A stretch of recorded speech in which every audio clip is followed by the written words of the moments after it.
It's 7 o'clock in the morning, an absolutely beautiful morning, clear skies, the pond is great, and we are going on an adventure. And that adventure is going to take Jay and myself to Indianapolis to go visit a really cool little reptile place, see a bunch of really cool animals, and pick up a pretty special animal. Only a 5.5 hour drive to go.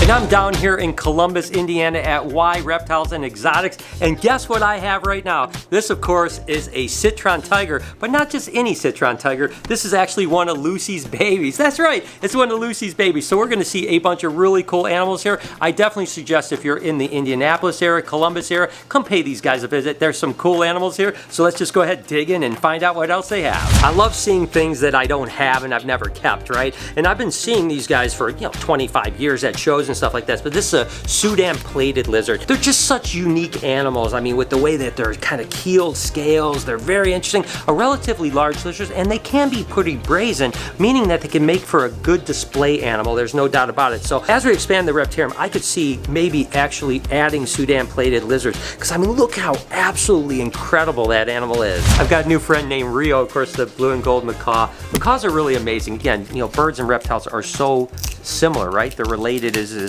related as you can possibly get, and macaws are just amazing. I've always said I love big birds, but I really love big birds in other people's possession more than I love my own, because I don't know that I could ever own a big bird. I mean, they're like, they basically have the intelligence of about a 3 or 4 year old, and they stay that way for 100+ years, right? So you gotta really baby them a lot. You gotta spend a lot of time with them. They can be loud and a little bit messy, but they are absolutely incredible. I mean, look at the beauty of this animal, look at the intelligence of this animal, and they can make amazing pets. If you want something that you're going to spend your whole life with, macaws and birds can be really, truly amazing. For me personally, I know that's not what I'm going to do, so I just like to admire them at places like this, and it's pretty cool to see this little monkey. I think that somebody wants a little bit of attention, and of course these are little Louisi hybrids. How you doing, buddy? What are you doing? What are you doing, silly? You want to come up on my shoulder? Nope, he just wants some pets. But just like Tiana, these guys are, of course, the little Cuban Cayman Island hybrid Louisi's, and they are absolutely incredible. All Cyclura are amazing, and it's pretty cool because these have finally gotten to that size where they really are chill. When they're babies, they can be a little bit of pistols, but I tell you what, this is absolutely incredible. And look at this guy. He is such a little monkey. He's like a little tiny Bella or something like that. He loves attention. Of course, his girlfriend's right down here. She probably likes attention too. Of course, these guys are going to get much bigger than this, but probably about a year old, something on that size. And as this gets bigger, a lot of the blue color is going to start to come into this animal. It's going to be absolutely incredible. It's so cool to see one this size that's so docile. As I've said, I'm having the time of my life here, but you guys know I came down here to actually get a new animal ambassador, and I'm about to show you which one this is. I am so stoked on this. Take a look at that monkey right there. Yeah, he is pretty incredible. Let's get him out. And of course, this is a big black throat monitor. Now, you guys know that we have Flapjack, and we absolutely love Flapjack, but it's kind of small and it's a little bit feisty. Look at this little monkey right here. Look at him. He's got such an attitude. See how he's grabbing onto my hand so I can't get away from him? And then if he turns around, now I'm going to be in big trouble. But whoa. It's going to take a couple years for Flapjack to get this size. So I wanted to have a actual black throat monitor that we could take out to educational shows. These guys are typically very, very docile animals, really easy to work with, and they're not as crazy as the water monitors. And what I mean by that is that the water monitors are always kind of on the go. These guys oftentimes will just kind of chill out. You set them on the floor, you can actually pet them, and they typically don't move around nearly as much. And look at how impressive that animal is right there. Ooh, doggy. This is going to get literally up to 7 foot in length, so literally bigger than Elvis get, and then they have that kind of mellow, almost Savannah monitor attitude. So it is amazing. This was a big reason why we came down to Indiana. We wanted to get this guy. I am so excited to get him back to the reptarium and start working with him and start interacting with him and making him an amazing animal ambassador. So what do you guys think? Again, this guy needs a name just like Flapjack did. So down in the comments, let me know what you think an adult black-throated monitor that smells a little bit like waffles should actually be named. So how long have you guys actually been open? This is a pretty cool place. We've been building the place since last April, right at the beginning of the pandemic. Okay. We had some time on our hands, so we started building this place, but we've been open officially since June 11th. Okay, so it's pretty fresh. Wow, you guys are just open. So again, really cool stuff. I mean, what's the future? I mean, you want to just keep building out from here? Right now, we're mainly mainly focused on reptiles. We do have a few mammals, a Siberian lynx, we have kinkajou, we have some quadrimundis. Jeff's actually been able to produce some quadrimundis this year for the first time. So we want to expand and showcase more mammals. Oh, that'd be dope. Yeah. That's awesome. Well, definitely some cool stuff here. I can't wait to see what the future holds. Woo! You know, there's really 4 giant snakes in the world, and of course we have green anacondas, we have reticulated pythons, and we have Burmese pythons. Well, this is the 4th one. This is actually an African rock python, and as you can see, they're a little bit less friendly than the Burmese pythons, but I tell you, I still love them to death. This was kind of one of my first loves when it came to big snakes, was this, and I actually had one for 20-something years named Baby, and she was just like this little monkey here, a little pistol for sure, and when she gets 18 plus foot, she was absolutely ridiculous. You could hear her hissing from literally the next room over. Whoo, doggy, this little monkey is upset. I know, little buddy, it's okay. You're gonna be okay. Can you imagine this snake when it's 18 or 20 foot? It's gonna be unbelievable. But the truth is, I think I do want to add one of these into the Reptarium. That way I can have representation of all of the giant snakes. I tell you what, that thing is absolutely incredible. Of course, we have a cow reticulated python. The thing that's interesting about this girl is that it actually looks a lot like Moo Moo, right? Again, Perdita's really white and black, where this one has that brown and yellow that is similar to the Moo Moo thing. So I think it's really cool. I love the cows, and they continually change. So it's awesome to see them in another exhibit like this. This place is absolutely incredible, by the way. I'm having the time of my life. Is this a pet shop? It's a zoo? Do you sell animals? What exactly do you classify yourself as? When we first started thinking of this idea, it was mainly just exotic pet stores. So as we started going, we started building these big enclosures, and we realized it was becoming more of a zoo than anything. That would allow us to educate the people on what we have, and then if you wanted to purchase an animal, at least you knew what you were getting into. It's a great idea, because so many people buy animals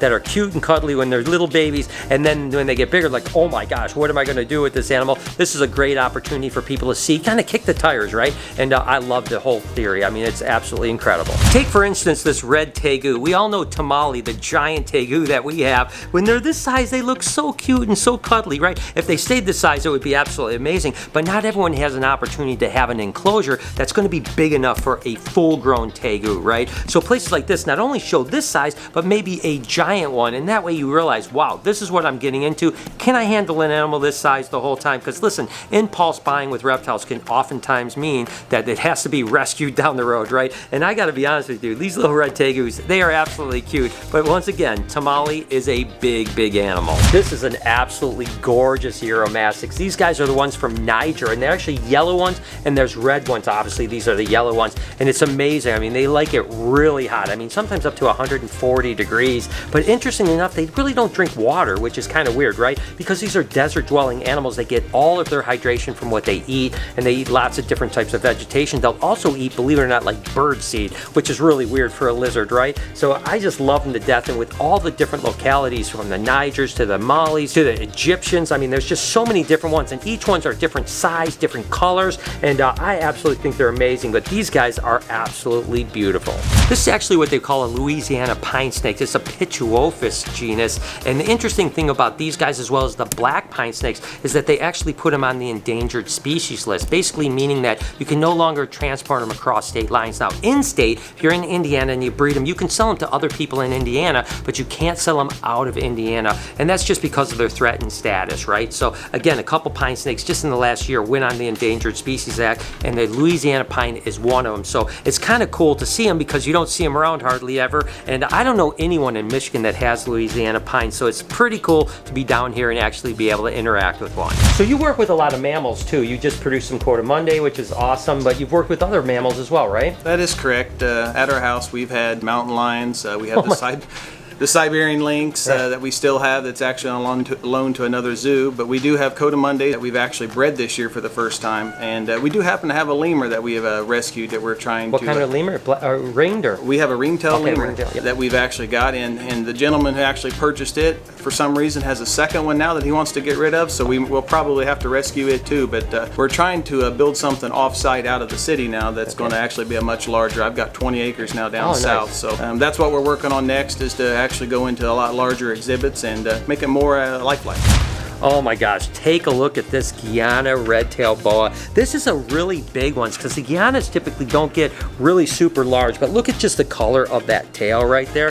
And it's, you know, the first true red tail that I ever had actually was a Guyana red-tailed boa. So I always have a little bit of a soft spot when it comes to that. Of course, we work with Surinams, we work with Peruvians, we work with the Guianas, but for some reason the Guianas to me just are really super special. Absolutely love them to death, and that tail is amazing. And again, so many people that have boa constrictors think that they have red-tailed boas. Of course, those are boa constrictors imperators, or common boa constrictors. These are the BCCs, which are constrictor that actually have the true red-tailed boas. And I tell you what, this is a big mama right here and absolutely wonderful. All right, guys, thank you so much for having me out. First of all, thank you for the new animal ambassador that I absolutely am going to love. This place is absolutely dope. I'm going to put a link in the description. If you're in the Indianapolis area, Columbus area, anywhere around this area, please come pay these guys some love because it's absolutely incredible. Thank you guys, seriously, all right? Appreciate you guys. All right, heading home, had an absolutely amazing time. Got my little monkey in the back there. Can't wait to show the rest of the crew. So let's just get this 5-hour drive behind and get back to the shop.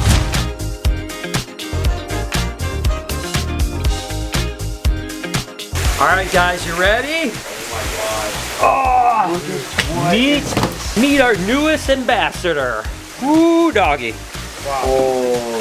Look at this guy. Dude. Of course, this is our black throat. It does need a name, like I mentioned. Down in the comments, let me know what your name is. What do you guys think about names? Do you smell that makeable smell? Oh, like it's strong. Like, yeah, I couldn't smell it with Flapjack, but dude, what if we name him Kodiak? Kodiak? That's the name of like a waffle brand. Oh, that's a good idea. Let me know if you guys like Kodiak, and if you have another idea, let me know for sure. But you can, yeah, I actually like the muffins. You can take him out. He's super, super tame. So he needs a little bit of a soak. Oh yeah. But other than that, he looks really good. Look at that animal right there. He'll rip you up. He's got some claws. Oh boy, he's got some strength. He's grabbing me. Oh yeah, he's got some. But that's the thing that's so great about black-throated monitors when they're this size. Just like I thought Flapjack would eventually get like this too, is that they're just so mellow. They're like puppy dogs. Is that thing cool, Lori, or what? It's just like a big baby. Pretty cool. But we definitely need to trim these claws. Yeah, those claws are gonna get you. I'm feeling them. Oh, he already got you? Yeah. Oh my gosh! Holy cow! Look at him. You look kissy. You're so cute, dude. Oh my god! Awesome. You gotta admit, Lori, that is pretty cool, He's like isn't my it? cat. It's pretty neat, yeah. I didn't realize it got so big. Yeah, compared to and they'll get bigger. This isn't even full grown. Oh my god, you're so sweet, buddy. So yeah, so there you go, guys. That was absolutely amazing. I loved today. I hope that you enjoyed today. If you did enjoy today, do me a favor. Hit right over here. You can hit this playlist over here. While Bruce is getting beat up, do me a favor and hit that subscription button as well. Have an absolutely wonderful day, Reptile Army. Remember, be kind to someone, and I promise I'll see you in the next one.